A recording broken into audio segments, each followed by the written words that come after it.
So thanks for that intro. So I'm Greg. I'm here to talk to you today about the increasing value of a website session. And that might sound like a bit of a strange concept because an individual session is the most basic metric or concept that we think of as marketers when we think of our own websites.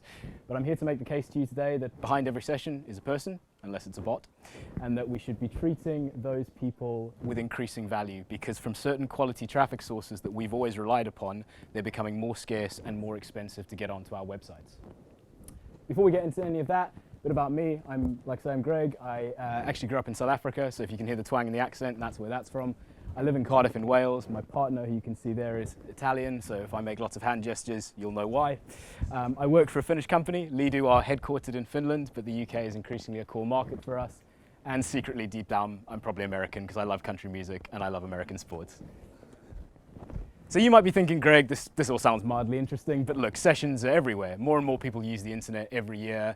The amount of time that people spend researching and in their buying journeys online is only going up, and my website already gets 10, 20, 100,000 sessions a month. Why do I care about individual sessions? And I'm not here to make the case to you that there's not more sessions or more traffic available than ever. I'm here to make the case to you that quality traffic sources are becoming more scarce for us as marketers in a lot of cases. And the first reason for that is zero-click searches. So organic search has always been one of the highest quality sources of traffic for us as marketers.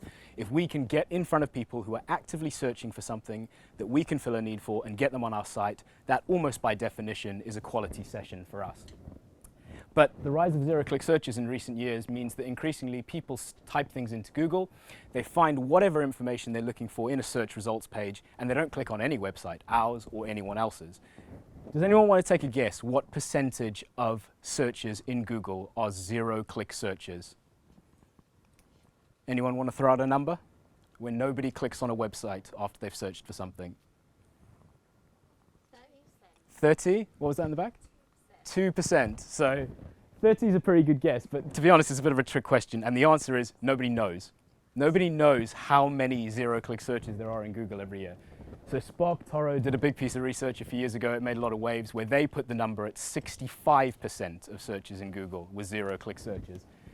SEMrush did one, different methodology. They put the number at 25%. And the point is, whatever the number is, and I actually think it's really telling that we as marketers don't know that number. We don't know what percentage of people search for something and don't go onto any website. But whatever the number is, 10, 40, 60%, there's a huge chunk of organic traffic that isn't getting to any website, ours or anyone else's. And that is quite telling for us as marketers. And that creates a scarcity in sessions from a quality traffic source that we've always relied upon. And very much linked to that, now we get this, the biggest buzzword in our industry at the minute. I know there's been loads of talks on this today, so I won't dwell on it. But very much linked to that idea of zero-click searches, large language models, AI in search engines is becoming an arms race, okay? Bing, for once, got ahead of the game on Google by buying ChatGPT. All that did was force Google to roll out Bard quicker than they planned. And they said, we are rolling this out in response to what's happening in the marketplace.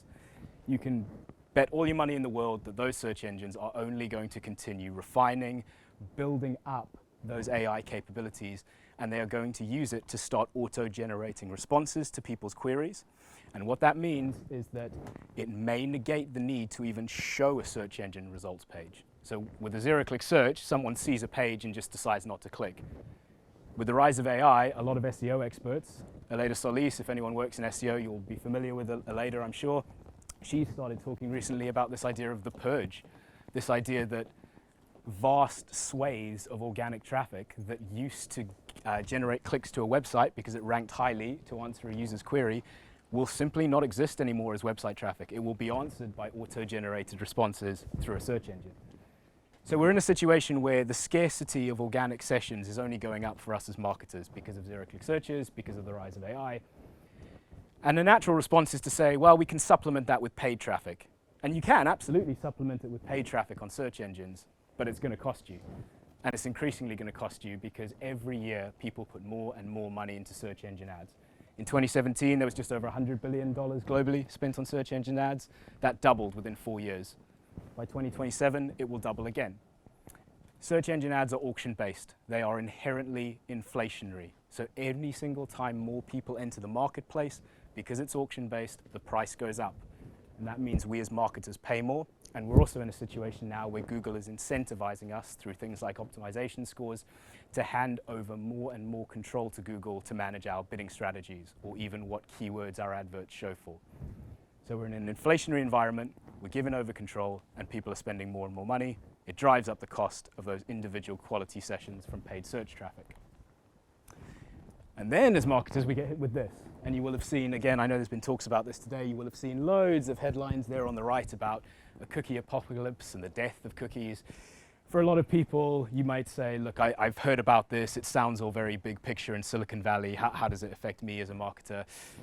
Even a casual advertiser will have noticed this on a platform like Facebook, say. Over the last 5 or 6 years, you used to be able to target anything on Facebook. You used to be able to target people based on income or ethnicity or by very specific interests or groups they were following. You can't really do any of that anymore. And what I would say is if you're still relying on third-party cookies, for instance, in your Google advertising setup, I would very much encourage you to look as much as you can into using first-party or zero-party data to start building up remarketing audiences and advertising lists, because next year Google has vowed to get rid of its use of third-party cookies in the Chrome browser. So what that means for a marketer is we know less about the audience segments that we're advertising. We potentially have to keep putting more and more money into ads to reach the same number of people that we were before. And we're not even sure if we can track those people as accurately on our website. This, the cookieless future, this is the reason why we're all having to be forced onto GA4 this week, because Universal Analytics was a cookie-based system. And the fifth reason why I say the value of sessions is going up for marketers is the rising cost of links. So it used to be the case that if you got really kick-ass national or international PR coverage, you would get links from that. And obviously those are worth their weight in gold for SEO, but you would get some referral traffic from it. You would get good quality referral traffic if you got good editorial PR coverage. Problem is now, even if you get good editorial coverage, you're increasingly guaranteed of no links from that. And that's because a lot of outlets won't give you a link unless there's some sort of commercial agreement in place.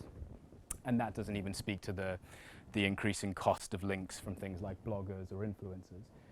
IRA, who are a good SEO and digital PR agency, they put out a really good state of link building report every year. This was one of the findings from this year, in a report that talked about how people are putting more and more resources into digital PR than ever. One of their key takeaways was it's typical for a digital PR campaign to generate less than 10 links. So when I talk about the increasing value of the session, what I'm talking about is almost in economic terms. What I'm saying is with the rise of zero-click searches and AI in search engines in general, we're increasing the scarcity of quality sessions from organic traffic. With the rise of search ad competition and more people entering that paid market space, the cost is going up for us as marketers. And when we talk about a cookieless future or the rising cost of links or the decrease of links being given out to us, we're talking about both an increasing cost and scarcity in sessions coming from those sources.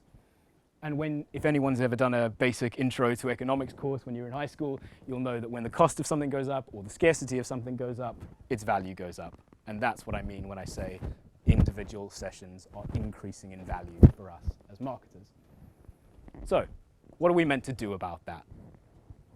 Well, a common approach to this problem is to look at traffic sources, say in a monthly marketing report, and look at where traffic is maybe down from, and to try and put short-term resources and actions into solving that problem. So we're getting less traffic from SEO because we're seeing a rise in zero-click searches, quarter on quarter.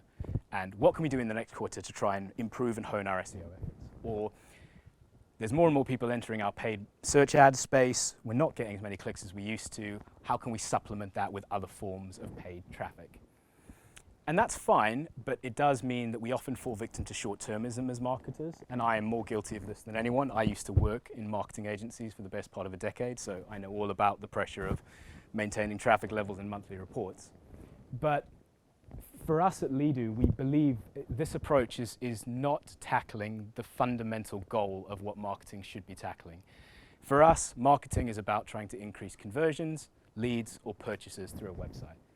And traffic can be a means to an end to do that, but if we aren't keeping that final end goal in mind, and if all we're doing is obsessing and tinkering with traffic levels from different sources, and just assuming, oh, my website will continue converting at roughly the same rate it always has if I bring in the traffic, we believe we aren't tackling the fundamental part of the problem. And that's because the average conversion rate across the internet is around 2%. So that means around 98% of your website's visitors are likely leaving without converting. And in an environment where sessions from quality traffic sources are increasingly scarce, or they cost us more as marketers, or they're harder to get, we believe this is a far bigger piece of the pie that we can tackle to solve the problem of lower overall conversions than trying to supplement traffic from individual traffic sources. I want to take a moment to, if you think this is a bit complex or you don't really know how to go about tackling this, I want to take the internet out of it, because we live and breathe this stuff every day and it's a bit hot, we get into the weeds sometimes. So I want you to imagine that the internet doesn't exist. You own a store in the 1970s in a busy shopping center.